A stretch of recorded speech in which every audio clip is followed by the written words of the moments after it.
తెలుగు రాష్ట్రాల్లో వందే భారత్ కి ఆదరణ పెరుగుతోంది. త్వరలోనే మరో కొత్త వందే భారత్ సర్వీస్ ని సికింద్రాబాద్ నుంచి ప్రారంభించేందుకు అధికారులు కసరత్తు చేస్తున్నారు. ఇదే సమయంలో ప్రస్తుతం హైదరాబాద్, బెంగళూరు నగరాల మధ్య కొనసాగుతున్న వందే భారత్ ప్రయాణ సమయం మరింత తగ్గిస్తూ నిర్ణయం తీసుకున్నారు. ఈ నెల 25 నుంచి ఈ రైలు ఇక 8 గంటల 15 నిమిషాల్లోనే గమ్యం చేరుకోబోతుంది.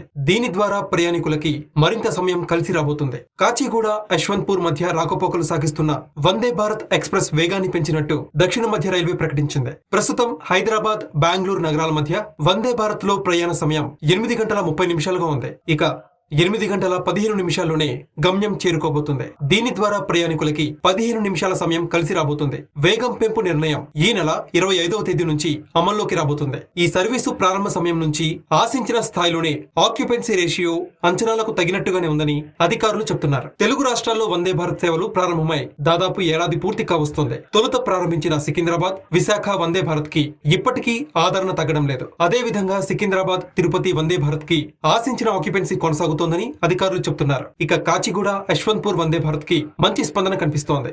ఈ లైన్ వాణిజ్యపరంగా కీలకమైంది కావడంతో సమయపాలన మరింత ప్రాధాన్యతాంశంగా మారింది. ఈ నేపథ్యంలోనే ప్రస్తుతం ఈ రూట్ లో వేగం పెంచుతూ 15 నిమిషాల ప్రయాణ సమయం తగ్గించారు. ఇక త్వరలోనే సికింద్రాబాద్, పూణే వందే భారత్ సర్వీసు అందుబాటులోకి రాబోతుంది. అయితే ఇది వందే సాధారణ కింద తీసుకువస్తారా లేక రెగ్యులర్ సర్వీస్ ని ప్రారంభిస్తారా అనేది క్లారిటీ రావాల్సి ఉంది. ప్రస్తుతం వందే భారత్ కారణంగా సాధారణ ఎక్స్ప్రెస్ రైళ్లకి అధికారులు ప్రాధాన్యత తగ్గిస్తున్నారనే అభిప్రాయం వ్యక్తమవుతోంది.